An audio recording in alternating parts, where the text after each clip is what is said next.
요새 갑자기 그냥 오빠 강남스타일 그게 유행해가지고 갑자기 춤을 추고 싶네요.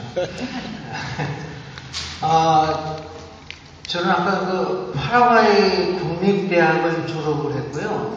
신학대학원은 파라과이에서 하지 않고 한국에서 했어요. 한국 파라과이 장로신학대학이 없습니다. 파라과이 아순시온 국립대학의 경영대학을 나왔죠. 그래서 비즈니스맨이 돼볼까 하다가 그걸 그만두고 대학을 졸업하고 이제 한국으로 가서 한국 장로의 신학대학원을 나왔습니다. 광남에 있는 것. 그리고 이제 다시 아르헨티나로 와서 아르헨티나에서 2세대시라고 하는 까마코아 200대에 가면 아주 남아메리카에서 아니 세계적으로 가장 유명한 에큐메니칼 대학 중에 하나인 2세대에서 공부를 했습니다. 남들은 본래는 4년 안에 박사학위를 끝내야 되는데 저는 그때 이제 소망교회를 목회하고 있다가 이제 신성교회를 목회하게 되면서 목회를 하면서 이제 박사학위를 하다 보니까 늦어져가지고 6년 반 만에 머리가 둔하다 보니까 조기 졸업을 못하고요. 2년 반을 더 해가지고 6년 반 만에 이제 신학박사를 이세데스에서 받았습니다. 그래서 거기서도 조금 이제 가르치고 있다가 이제 쿠바로 가서 대학에서 가르쳤습니다. 조금 한국에서 이제 목사 공부를 했지요. 이제 오늘 이제 두 번째 날에 여러분들에게 말씀을 나누려고 하는데요. 이 신앙 집회라고 하는 것이 대부분 뜨거움을 더함으로써 신앙을 강화시킨다라고 하는 것을 목적으로 갖고 있는데 저는 여러분들에게 뜨거운 것들을 워낙 많이 경험하셨으니까 저는 여러분들하고 좀 더 균형을 맞추기 위해서 좀 더 차갑게 우리의 신앙을 생각해보자 합니다. 그래서 이 모임이 조금 차가운 이렇게 생각을 해보고 우리의 신앙을 점검해보는 그런 시간이 될 수 있으면 좋겠습니다. 오늘 꼭 제가 성경을 읽고 시작을 하겠습니다. 어저께처럼 넘어가진 않겠습니다. 근데 한 가지만 제가 이야기를 하고 말씀을 하나 드릴게요. 어떤 사람이 유명한 신학자 한 분이 길을 가고 있었습니다. 길을 가고 있는데 어떤 여자가 나타나더니 이 신학자한테 질문을 합니다. 아저씨, 내가 어디를 찾는데 여기 가는 길이 어디입니까? 묻습니다. 그러니까 이 신학자가 거기를 가려면 이렇게 가서 레프턴하고 그 다음에 똑바로 갔다가 라이턴하고 그래서 위를 쳐다보면 바로 거기에 당신이 찾는 곳이 있을 것입니다. 이렇게 얘기를 했습니다. 그러니까 이 여자가 왔습니다 하고 길을 갔습니다. 그냥 두 발짝 가다가 다시 싹 돌아오더니 이 신학자한테 와서 이렇게 질문을 합니다. 아저씨, 혹시 아저씨 직업이 신학자 아니십니까? 신학자는 너무 놀래가지고 이야, 내가 이렇게 유명했나? 아니, 교회 관계도 안 하는 그냥 길 가는 여자가 나를 알다니 너무너무 기분이 좋았지 않습니까? 그래가지고 이 신학자가 이 여자한테 물어보길 이렇게 물어요. 아니, 아줌마, 제가 신학자인지 어떻게 알았습니까? 이 아줌마가 웃더니 네. 아저씨가 얘기해 주시는데 정말 자세히 잘 얘기해 주셨는데 그걸 듣고 두 발짝을 옮기더니 얘기를 많이 하셨는데 얘기를 다 듣고 나가니까 도대체 뭔 얘기를 했는지를 잘 모르겠습니다. 그러니까 신학자인 걸 알았습니다. 아무도 웃지를 않아요. 이 신학이라고 하는 게 어떻게 보면 사람들이 우리 교인들이 그런 생각을 해요.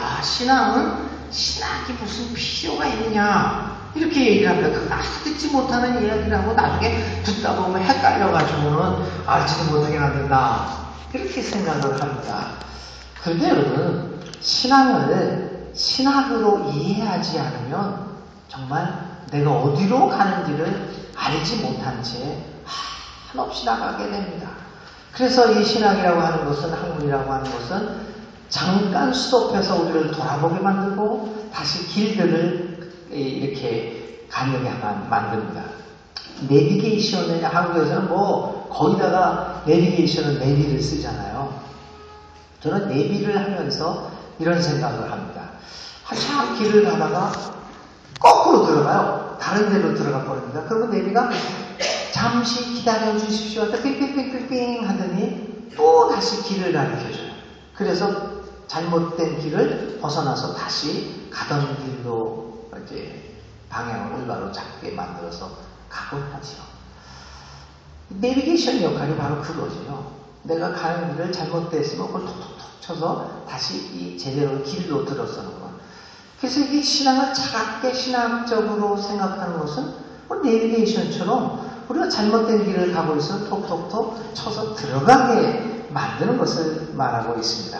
어쩜 제가 여러분들에게 말씀드리는 것들이 여러분들의 마음을 혼동, 아까 얘기한 것처럼 신학자의 모습처럼 도대체 뭔 얘기를 하는 거야? 오히려 내 마음이 혼란스러워지네? 라고 하는 그런 이야기를 생각을 갖게 만들 수도 있습니다. 그런 분들에게 저는 데살로니가전서 5장 21절을 드리고 있습니다.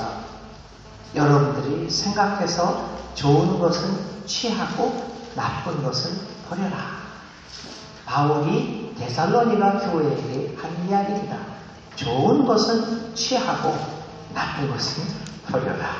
여러분들의 마음속에 나쁘게 들리는 것은 버리면 됩니다. 좋게 들리는 것은 취하면 됩니다. 그런데 사람들은 좋은 것은 취하지 않고 나쁘게 들렸던 것만 취하다 보니까 배우지는 못하고 갈등만 생기는 것이지요. 그래서 데살로니가전서 5장 20절을 기억하시면서 혹시 제가 이렇게 강의하고 있는 것 중에서 마음에 걸리는 것, 그래서 담당치 않게 생각하는 것 버리십시오. 그러나 혹시 내가 가는 신앙의 길에 도움이 되고 이렇게 바로잡는 것이기 때문에 그것을 붙잡아서 그 길을 대하여 한번 나아가시면 훨씬 더 좋은 신앙생활을 할 수 있을 것이라고 생각드립니다. 저는 오늘 여러분들에게 하나님에 대해서 말씀을 드리려고 하는데요. 출애굽기 3장 14절에 있는 말씀을 보내면 14절, 15절에 있는 말씀을 특별히 14절에 있는 말씀을 읽고 오늘의 말씀을 시작하려고 합니다. 출애굽기 3장 14절에 이렇게 기록되어 있습니다. 하나님이 모세에게 이르시되 나는 스스로 있는 자이니라. 또 이르시되 너는 이스라엘 자손에게 이같이 이르기를 스스로 있는 자가 나를 너희에게 보내셨다 하라. 하나님이 모세에게 이름을 밝히는 장면입니다. 근데 여기 번역이 그렇게 잘된 번역은 아닙니다. 나는 스스로 있는 자다라고 하는 것이 이렇게 너무 철학적으로 이렇게 설명이 되어 있습니다. 사실 히브리어 원어는 이렇게 나는 스스로 있는 자다라고 설명을 하고 있지 않죠. 히브리 사람들은 어떤 사람들이었냐면요. 헬라 사람들하고 다릅니다.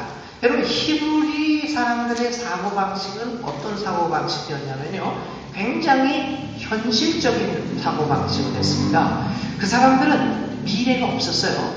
그들은 히브리 사람들은 죽음 이후에 어떻게 되겠다 이것들을 생각하지 않은 사람들입니다. 여러분 오해하지 마셔야 돼요. 구약 성경에서는 사후의 세계에 대해서 이야기하지 않습니다. 유대 사람들은 사후가 어떻게 되는 것은 그렇게 상관하지 않습니다. 이야기를 하지 않습니다. 오늘의 삶을 어떻게 살아가야 되느냐 하는 매우 현실적인 철학을 갖고 있는 사람들이 히브리 사람들입니다. 그 반면에 헬라 사람들은, 헬라 철학자들은 어떤 생각을 하고 있냐면 인생이 뭐냐, 물이냐, 불이냐, 공기냐 이런 생각을 하고 있는 사람들이에요. 인생이 뭐가 어쩌고 이런 그 형 이상학적인 이야기를 하는 사람들이 헬라 사람들이고 히브리 사람들이 인생이 뭐냐, 공기냐, 물이냐, 불이냐 이렇게 생각을 하지 않고 인생을 어떻게 살아야 되느냐라고 하는 것을 생각했던 사람들이죠. 그래서 이런 표현을 안 합니다. 나는 스스로 있는 자다. 이건 대단히 헬라적인 이야기죠. 이 번역을 하는 사람들이 서양 사람들이다 보니까 헬라 철학에 물들어 있는 사람이니까 이렇게 형 이상학적으로 번역을 합니다. 본래 번역을 히브리 언어를 번역을 하면 이거는 이 모세가 하나님의 이름을 물어보니까 네가 내 이름을 물어봐? 알 필요 없다. 나는 나다. 이렇게 얘기한 겁니다. 굉장히 현실적인 거죠. 같지 않은 것이 내 이름을 물어보면 여러분들이 그거 꼿꼿하게 얘기합니까? 안 합니다. 그리고 같지도 않은 것들이 물어보는데 나는 이렇다 설명을 해봤자 뭐 하겠습니까? 나는 나다. 이런 밝기를 거부하지요. 그러면서 나는 나다라고 하는 것을 통해서 하나님께서는 무엇을 얘기하자면 이 모세와 이스라엘 백성들에게 하나님을 알아가는 것을 너희들 헬라 철학처럼 요거다, 무리다, 불이다 이렇게 규정하지 말고 이제부터 나는 나니까 내가 누구인가를 너희의 삶을 통하여 찾아보아라 라고 하는 함축적인 의미를 가지면서 이야기하는 겁니다. 오늘 이 말씀을 가지고 하나님에 대한 지식에 대해서 우리가 한번 생각을 해보려고 합니다.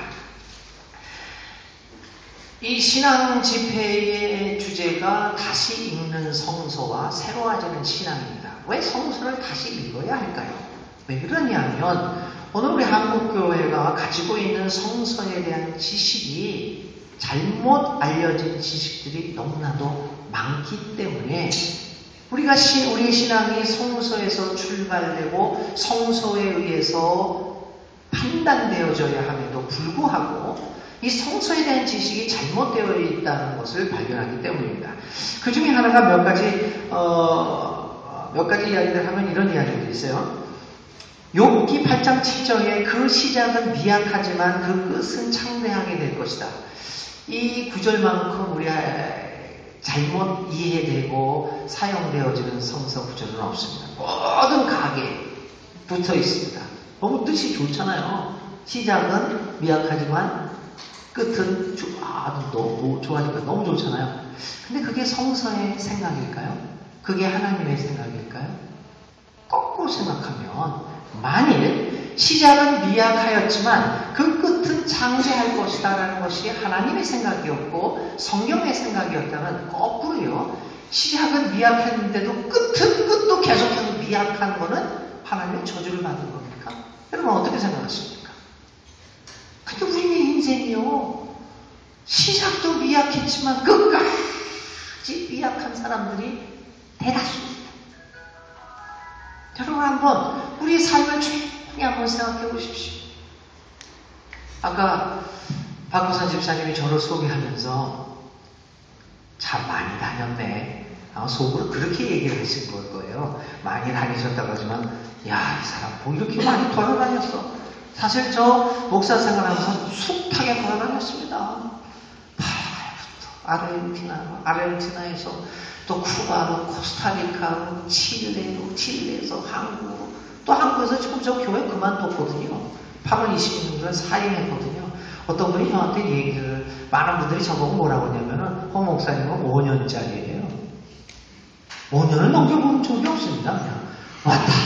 저는 한 번도 정착하지 못하고 눌러앉아서 크게 되지 못했어요. 가만히 생각해보면 제 인생 정말 떠돌이로 시작해서 떠돌이로 끝나는 것 같습니다.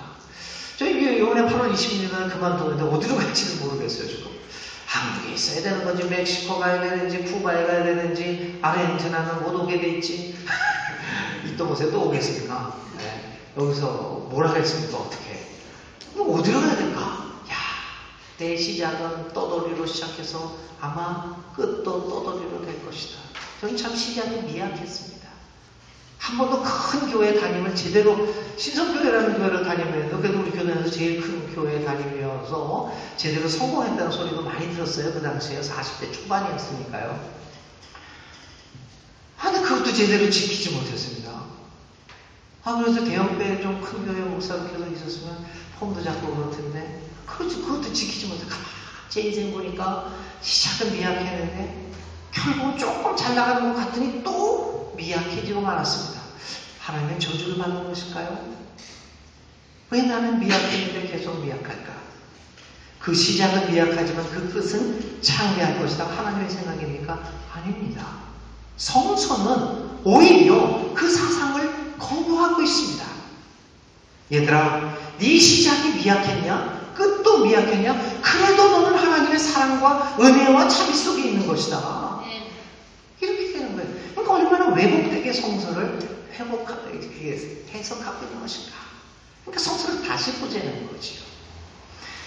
성서를 다시 보는 것 중에 하나, 아주 다시 읽어보는 그 구절 중에서 중요한 것이요. 뭐 여러 가지가 있는데 저는 한 가지만 더 얘기하겠습니다. 한 가지만. 정말 여러 구절들이 많아요. 그래서 저는 지금 4년 동안 한국에 있으면서 뭐 제자들도 많이 생겼어요. 저를 따르는 제자 그룹들이 굉장히 많은데요. 그 중에 한 그룹이 저하고 동년배에 있는 우리 동기 목사들의 모임이 4년 동안 계속되고 있어요. 제가 한국에 딱 도착을 했는데 한 달 후가 두 달 후에 저희 동기 목사가 저한테 전화를 옵니다. 홍 목사님, 아주 잘하는 친구요. 나이도 같고 같이 동기고 나보고 하더니 몇몇 목사들이 모여서 네 가족이 모여서 나하고 성경 공부를 하고 싶대요. 그래서 내가 교인들은 성경 공부를 가르치는데 뭐 그리고 대학에서 내 제자들을 가르치는 무슨 동기 목사를 가르치는가? 그때 동기 목사들이 그런 얘기를 해요. 저처럼 20년 정도 목회를 하다 보니까 설교의 한계를 느끼게 되는 거죠. 매일 똑같은 성경. 근데 제 홈페이지에 쭉 그 실려있는 그 설교들을 보면서 자기들이 생각하지 못했던 그 성경, 똑같은 성경 구절인데 다른 이야기들을 하는 것을 보면서 이 사람들이 어떻게 그렇게 할 수 있는가 해서 성경 공부를 시작했어요. 4년 동안 계속합니다, 지금. 아주 좋은 그룹이 되는데 그 성경 공부 그룹의 그 그룹 이름이 뭐냐면은 성서 거꾸로 읽기입니다. 거꾸로 읽어보자. 예를 들면 요한복음 4장에 사마리아 여자가 나오죠. 여러분 사마리아 여자가 어떤 여자였습니까? 음란한 여자죠. 남편을 6명 이상 있었습니다. 그렇죠? 아주 음란하고 나쁜 품행이 방정하지 못한 여자인데 남자를 그렇게 여러 번 거쳤으니까 그런 여자가 예수를 만나서 회복되었다. 나쁜 여자라고 합니다. 저는 그랬어요. 왜 나쁜 여자라고 생각하냐 그 여자. 그 여자가 정말 품이 있는 여자가 아닐까? 거꾸로 생각해보자. 뒤집어 생각해보면 여러분 사실 사마리아 여자는 방품 그렇게 나쁜 여자가 아닙니다. 여러분. 수많은 인생의 고난을 겪으면서 수많은 여섯 남자 이상으로부터 버림을 받았던 여자입니다. 조금만 생각해보면 그 당시에 요즘도 그런데요. 그 당시에 어떻게 여자가 남자를 갈아치울 수가 있습니까? 생각해보십시오. 아주 간단한 해석의 도구입니다. 2000년 전에 그 유대 가부장 시대에서 여자가 남자를 갈아치울 수 없었습니다. 모세의 율법에 의해서 남자는 여자를 갈아치울 생각이 있었습니다. 그래서 이렇게 증서를 하나 써주면 그날부터 이 여자는 집에서 쫓겨납니다. 먹고 살 수가 없는데 또 다른 남자가 와서 그 여자를 취합니다. 그래서 이 여자는 완전히 인생 속에서 이리 채이고 저리 채이고 할 그런 불쌍한 여자입니다. 그러나 그런 인생의 고난 속에서 그녀는 진리를 추구하는 마음을 가지고 그 어려움 속에서도 품위를 감직했던 여자입니다. 그래서 나중에 예수님을 만나고 이 마을로 돌아가서 마을 사람들에게 내가 구주를 만났다 그러니까 마을 사람들이 그 여자의 말을 듣고 우물가로 몰려온 것 아닙니까? 사마리아 여자는 나쁜 여자가 아니었습니다. 숱한 고생 속에서도 품위를 간직했다. 그래서 그렇게 성서를 읽어보니까 우리 여성들이요. 한국에 있는 여성들, 특히 라틴 아메리카에 있는 여성들 얼마나 이 여자처럼 버림받았습니까? 얼마나 눌림을 받았습니까? 우리 어머니들, 요즘 어머니들은 다르죠. 요즘 어머니들은 달라요. 요즘 젊은 여자들은 남자를 이렇게 하죠. 근데 우리들 그 여자들 얼마나 고생 많이 했습니까? 그 고생 속에서도 품위를 지켜가며 가정을 지키며 자식을 키우며 신앙을 지켜왔던 수많은 여성들이 이 사마리아 여자를 통해서 위로를 받는 거죠. 거꾸로 있는 겁니다. 근데 그렇게 잘못 해석되어지는 것도 많습니다. 누가복음 21장 1절부터 4절에 과부가 2렛돈을 헌금하는 기사가 나옵니다. 여러분 설교 어떻게 들었습니까? 어떻게 들으셨어요? 과부 2렛돈. 2렛돈이 얼마인 줄 아십니까? 일단 그거 한 번도 계산 안 해보시죠. 한국 돈으로 얘기하면요 1,400원입니다. 한 렛돈이 720원입니다. 요즘 환율이고요. 그러니까 1,400원. 이게 1불 조금 넘는 돈입니다. 그게 전재산이에요. 그 1,400원은 전재산을 드려요. 그 대부분 설교가 뭡니까? 둘의 돈 전 재산을 드렸으니까 너희들은 지금 어떻게 드리냐면 전 재산을 드려라. 근데요, 여러분 가만히 생각해보면 예수님이 그 과부가 둘의 돈 내는 것을 칭찬한 걸까요? 아닙니다. 요 누가복음 21장 1절 4절 전에 누가복음 20장 47절, 그러니까 이 과부의 이야기를 바로 시작하기 전에 예수님께서 이런 이야기를 하십니다. 20장 47절에 이렇게 얘기를 하십니다. 뭐를 얘기하십니까? 그러니까 누가복음 20장 마지막 구절입니다. 제가 다시 읽어드릴게요. 그들은 보십시오. 그들은 과부의 가산을 삼키며, 이 종교 제도가 유대교라고 하는 그 당시의 종교 제도가 과부들의 그 피땀 어린 돈 그거를 다 제도적으로 뺏어내요. 너희들 굶어 죽어도 종교는 살찌겠다.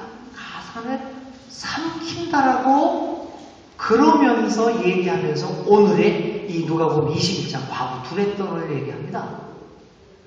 실제로 보여주는 거죠. 너희들 과부의 둘의 돈까지도 뽑아내는 이런 나쁜 종교. 그러면서 21장 5절 6절에 뭐라고 말씀하시냐면요, 이 성전이 무너지고 말 것이다. 이제야 우리는 깨닫습니다. 누가복음 20장 47절과 21장 1절부터 4절, 그리고 성전이 무너질 것이라고 얘기하는 5절 6절이 이게 한 구절이었다구나 하는 것을 깨닫게 되는 거죠. 그러면서 뭐라고 이 전체적인 걸 통해서 뭐를 말하고 있냐면, 종교 제도가 그 불쌍한 먹을 것도 없어서 그렇게 살아가고 있는 과부의 재산까지도, 그 없는 사람까지도 긁어내야지만 복을 받는다고 가르치는 종교는 무너지고 말 것이다. 이걸 얘기하는 겁니다. 과거에 둘의 그 모든 것을 바쳐라, 이것을 강조하기 위한 것이 아니라 헌금을 억지로 뜯어내고 그렇게 해야지만 하나님의 복을 받는다는 것을 가르치는 그 종교 제도를 예수님께서는 몸서리쳤던 거죠. 얼마나 이디오피아에 가면요, 이디오피아에는 콥틱 종교가 있습니다. 이 콥틱 종교는 고대 기독교가 1세기 그때 교회, 여러분 그 빌립이 이디오피아 내시에게 전도한 사실 기억하시죠? 그러니까 그렇게 1세기 전이죠. 1세기 3, 4, 50, 1세기죠. 그 1세기 때 빌립이 내시에게 전파하면서 내시가 이디오피아로 들어가가지고 거기서 기독교가 이제 전파됩니다. 근데 독특한 형태로 이제 그 기독교가 발전하죠. 그것을 콥틱교라고 합니다. 아직도 존재합니다. 이디오피아에 가면 기독교가 콥틱교라고 해서 알려져 있습니다. 성당들이 기가 막히게 화려합니다. 근데 여러분들 아시다시피 이디오피아 국민들 70% 이상이 거지예요. 관광객들 보면 다 손을 벌려서 이렇게 동냥을 합니다. 동냥을 하고 어떻게 하는 줄 아세요? 저녁 무렵이 되면요, 이 그 성당문이 쫙 열립니다. 그러면은 그 콥틱교의 사제들이 금빛 옷을 입고 온 휘장을 하고 쫙 걸어 나옵니다. 그러면 그 성당 앞에 수백 명, 수천 명의 그 거지들이 쫙 놀아요. 그러면은 이 사제들이 이렇게 잠자리채 같은 거 쫙 하면 거기에 동냥한 것들을 다 넣습니다. 한 바퀴 쫙 돌고 사제들이 성당으로 들어가고 5시간 넘으면 성당문이, 그 화려한 큰 웅장한 성당문이 쫙 닫힙니다. 이 사람들은 종교적인 계율에 눌려서 매일 자기의 소득을 바치지 않으면 하나님의 천벌을 받는다는 그런 교육을 받았어요. 오늘 누가복음 21장 1절부터 4절, 과부의 둘의 돈을 뺏어가는 그 종교의 모습을 그대로 재현합니다. 바로 예수님께서는 그것을 위반하신 거지요. 오늘 우리가 성경을 읽을 때 나의 기득권을 위해서, 나의 유익을 위해서 해석할 것이 아니라 성경 자체로 해석을 해야 됩니다. 나의 사상에 들어가가지고, 이건, 건축물을 잘해야 되겠다. 건축을 해야 되겠다. 둘의 돈까지도 모든 것을 바치는 그걸 이용해야 그렇게 얘기하면은 그건 성경의 왜곡입니다. 그래서 우리가 다시 한번 우리가 느껴왔던 것들을 뒤집어 보면서 성서를 새롭게 읽으면서 오늘 하나님이 원하시는 것이 무엇인가라고 하는 것들을 살펴볼 필요가 있지요. 왜냐하면 이렇게 다시 읽어가지 않으면 결국 우리의 신앙이 왜곡되어지고 그로 말미암아 우리의 삶은 하나님 앞에서 풍요로운 삶을 다시 이렇게 볼 수가 없다는 것입니다. 성서를 다시 읽어야 하는 이유가 두 번째가 이겁니다. 칼 융이라고 하는 스위스 심리학자가 정신분석학도 하셨고 심리학자라고 이제 알려져 있는 칼 융이라고 하시는 분이 이런 말씀을 했습니다. 종교적 집단 무의식 발음이 안 되네요. 집단 inconsciencia colectiva religiosa 이렇게 말씀드릴 수 있습니다. 집단 무의식 그 생각 없이 집단적으로 우리가 함께 공유하고 있는 종교적 개념을 종교적 집단 무의식이라고 하는 말로 칼 융이라는 분이 표현을 했어요. 그분이 여러 민족들을 연구하면서 그 심리들을 분석해 보니까 특별히 이제 칼 융이라는 사람은 사람들 마음속에 있는 이 무의식 세계를 많이 연구를 했습니다. 그런데 그런 얘기를 하죠. 예를 들면 하늘나라가 어디 있어요? 그럼 다들 하늘을 쳐다봅니다. 아무 생각 없이. 지옥. 이게 집단 무의식입니다. 아무 생각, 무의식이라는 것은 의식적인 생각 없이 하는 일들을 무의식이잖아요. 하늘나라 여기. 하나님 그럼 저쪽 가고. 사탄이 밑에 있나? 이런 것들이 다 집단 무의식입니다. 각 민족마다 다 그런 것들이 가리고 있죠. 우리나라도 이제, 예를 들면 여러분, 유럽은 어떤 집단 무의식이 있냐면은, 종교적으로 얘기하면 애니미즘이라고 하는 정령숭배라고 하는 집단 무의식이 있습니다. 이 동북아시아, 우리나라를 필요한 몽고, 이 중국 이쪽에서는 이 동북아시아에 있는 집단 종교 무의식은 샤머니즘입니다. 샤머니즘은 어떤 샤만이라고 하는 중개 매개체가 있어서 신과 접속을 한다.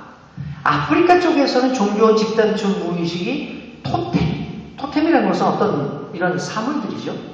어떤 사물들을 통해서 신의 능력이 전해진다라고 생각하는 이 토테미즘이 이 집단 무의식을 갖고 있습니다.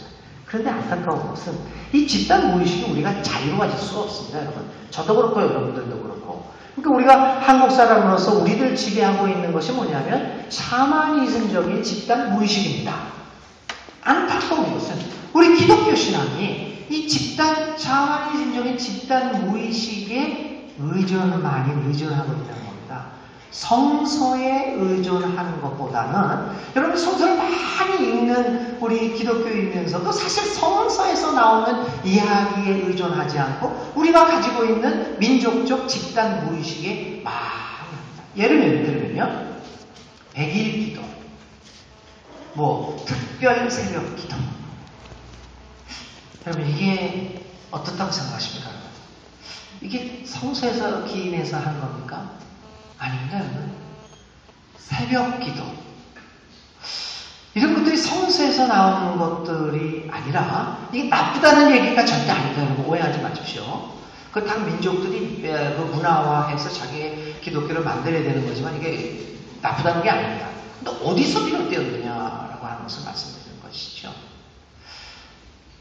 담임 목사가 신방을 하면 좋은 것 같고 부목사가 신방을 하면 별로 좀 효용이 없는 것 같고 왜냐하면 담임 목사는 큰 무당이고 부목사는 작은 무당이니까 나도 그렇게 생각합니다. 지성이면 감천이라고 해서 계속해서 기도를 하면 하나님이 여러분 그런 얘기 하시잖아요. 하나님의 의자를 움직일 수 있는 기도.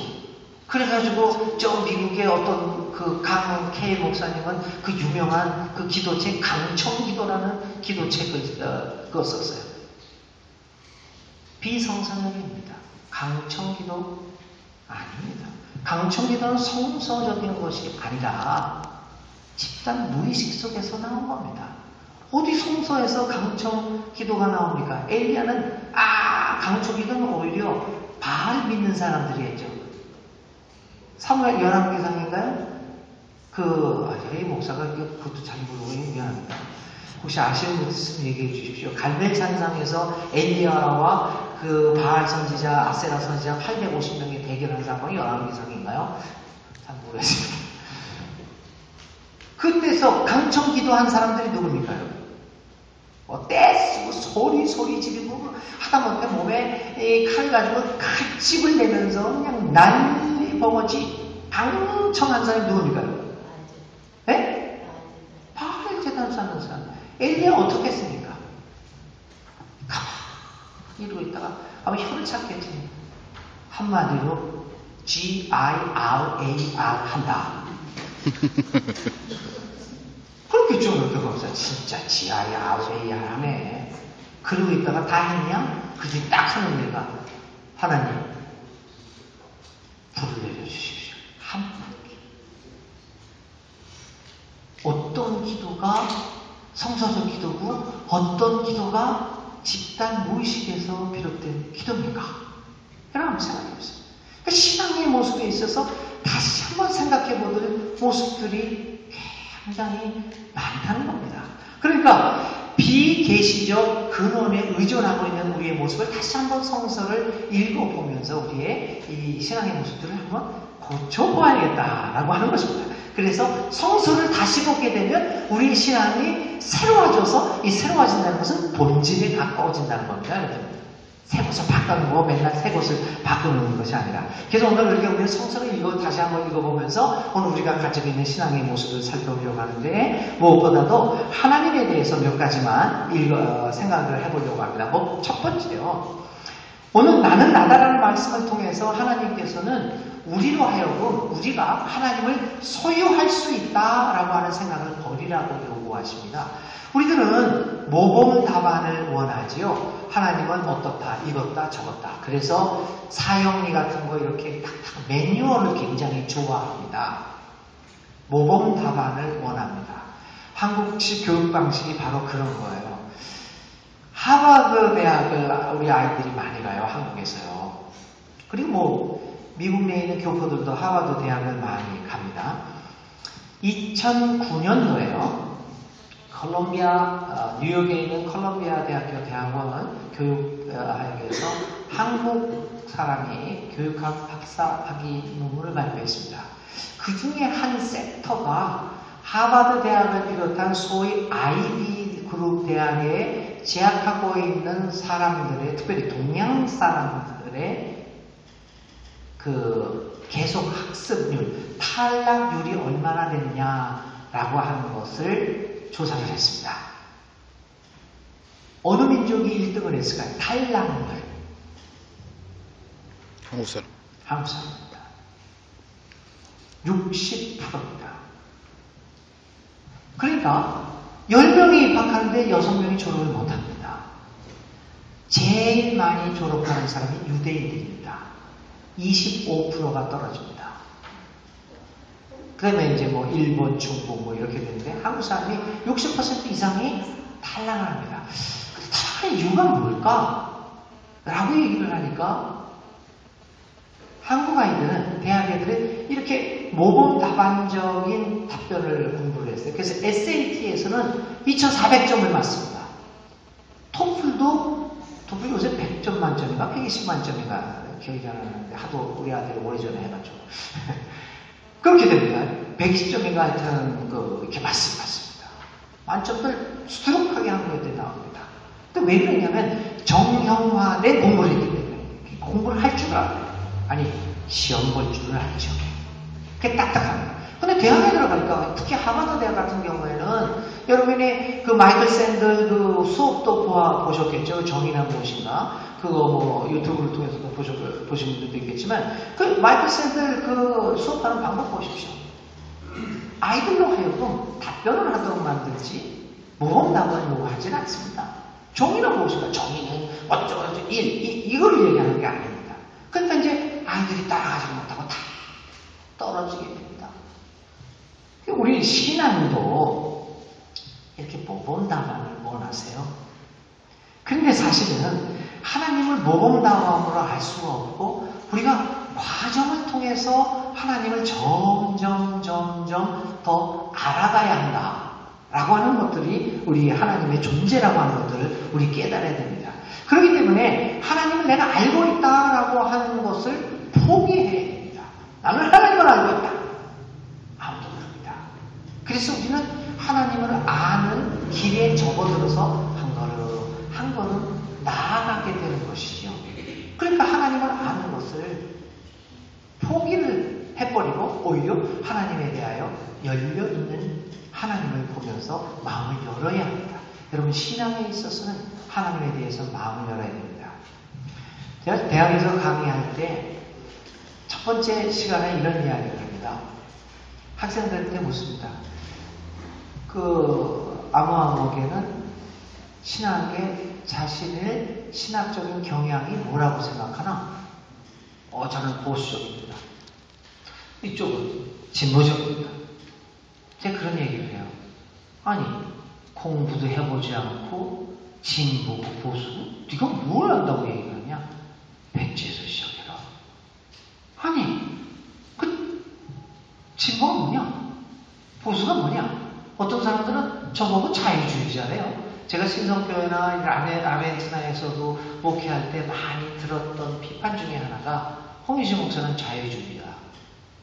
글쎄, 제가 진보적인 신학을 했는지 모르지만 자유주의 신학은 아니죠. 자유주의가 뭐야? 자유지도 못하겠어. 요새 자유주의 신학하는 사람 거의 없습니다. 우리는 이제 저 같은 신학은 이제 바르트주의에서 나온 이런 이야기하면 또 아까 얘기한 것처럼 도대체 뭔 얘기하나 모르시겠죠.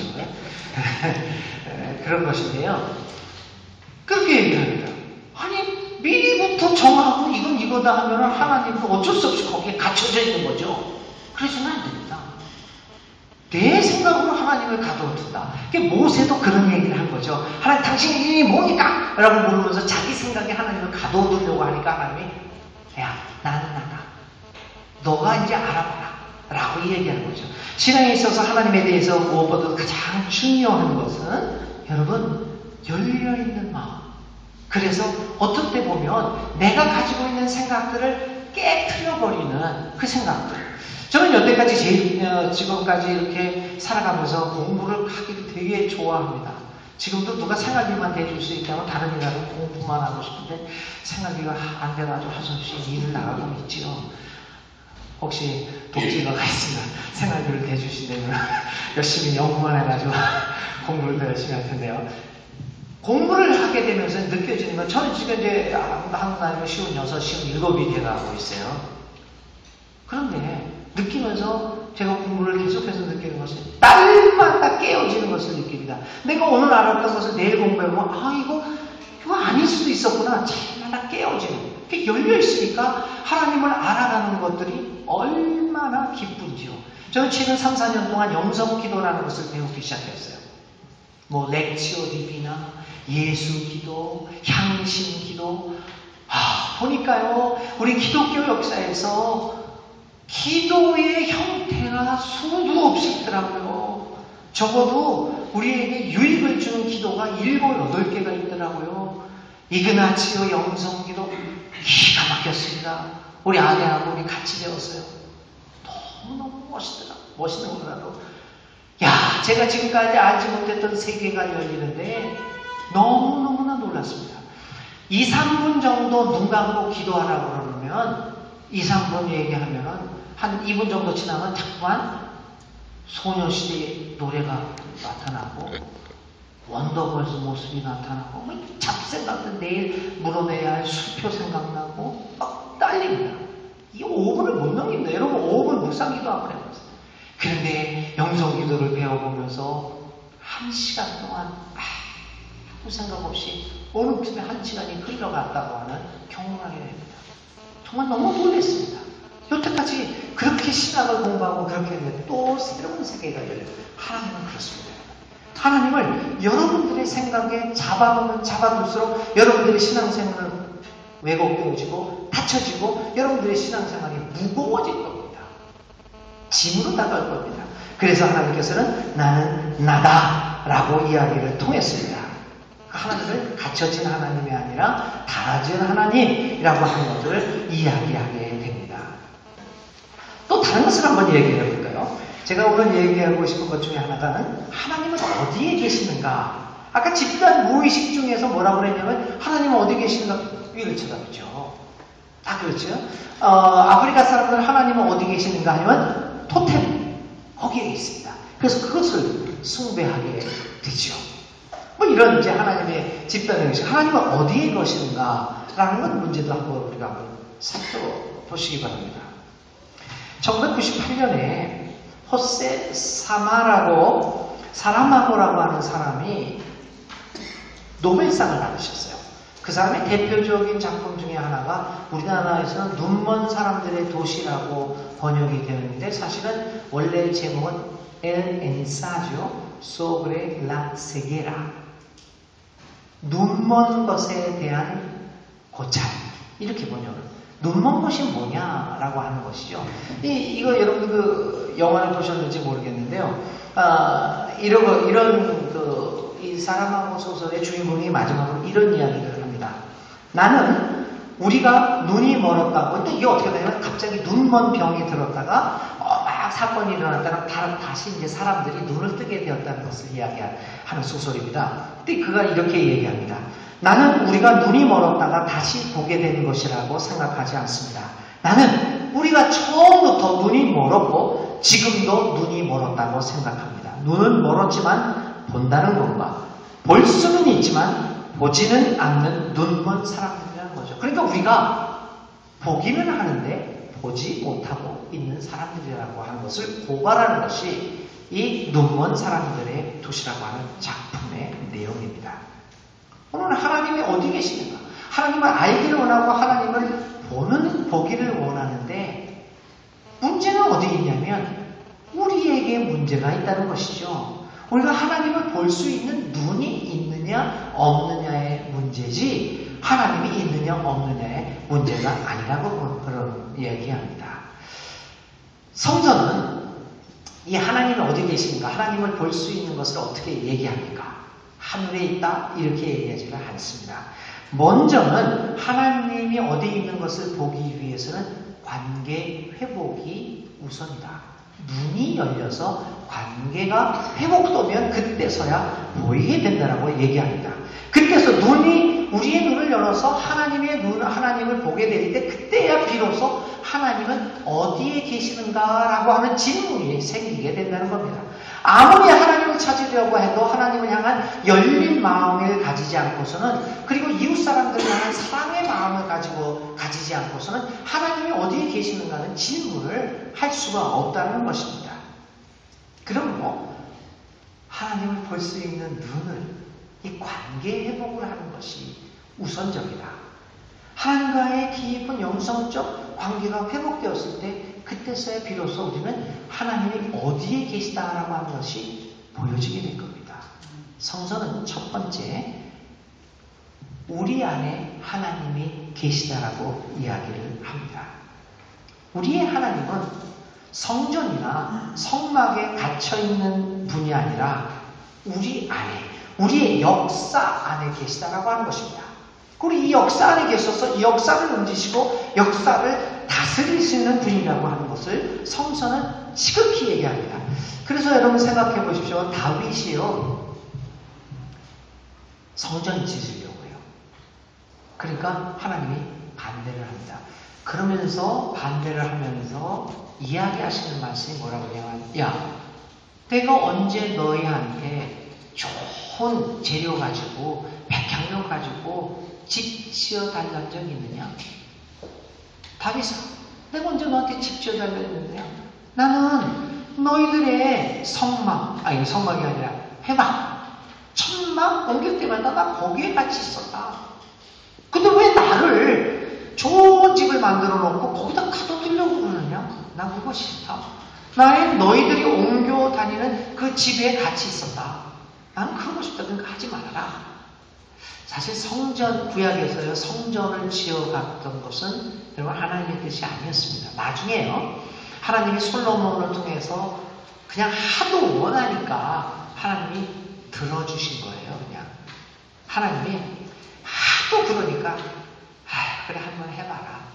그렇게 하신 것이지 하나님이 나는 성전 내가 산집을 지어준 거 좋다 해서 허락한 게 아닙니다. 그때 그 후에 나중에 여러분 이스라엘 종교와요, 유대교가 성전 때문에 타락되어집니다. 성전 종교가 타락의 첫 걸음이었습니다. 모든 것이 권력이 집중되고 그러다 보니까요. 그러니까 하나님 그냥 마지못해서 봐주신 거죠. 제 개인적인 간증으로는 제가 여기 남미에 있다가요, 사실은 하나님 뜻이 저를 남미에 보내신 것이 있었는데, 저는 이상하게 한국에 대한 향수가 너무 많아가지고 한국 하면 죽어갔습니다. 한국 가서 한국 갔다. 하도 하나님께서 졸라 제가 둬야 되니까 만 4년 전에 하나님이 저를 갑자기 한국으로 보내셨어요. 기분 좋게 한국을 갔죠. 근데 가보니까 안 되더라고요. 제가 고생 많이 했습니다. 그래서 내가 느끼니까 이게 하나님이 허락하신 거, 하나님의 뜻이 기꺼이 나를 보낸 것이 아니라 하도 내가 졸라 보니까 아버지가 아들한테 그래 한번 해봐 이런 거구나. 이 성전 짓는 것도 마찬가지예요. 그래서 회막과 천막과 같이 하겠다고 하나님께서 하셨는데, 그렇게 해서 거기 안에 돌아지면 세계 안에서 우리 삶 한가운데서 하나님 계십니다. 여러분 다른 데서 하나님 찾지 마십시오. 여러분의 삶의 현장, 여러분의 가정의 현장, 여러분의 직장의 현장, 여러분의 공장의 현장에 하나님께서 같이 하시기를 원합니다. 성전 안에만 갇혀 있기를 원치 않으십니다. 두 번째, 하나님은 어디 있냐면 우리 삶의 현장에 있고, 두 번째는 내 안에 하나님이 있습니다. 천도교에서는요, 저는 천도교의 가르침 참 좋은 가르침이었습니다. 천도교는 우리 인생이 뭐냐, 나 존재는, 나라는 홍인식이라는 나는 누구냐 라고 하는 말을 세 가지로 표현합니다. 인간의 존재라고 하는 거 세 가지로. 첫 번째는 시천주, 시가 모실 시죠. 천, 하늘을 모시고 살아가는 존재가 인간이다. 그러니까 내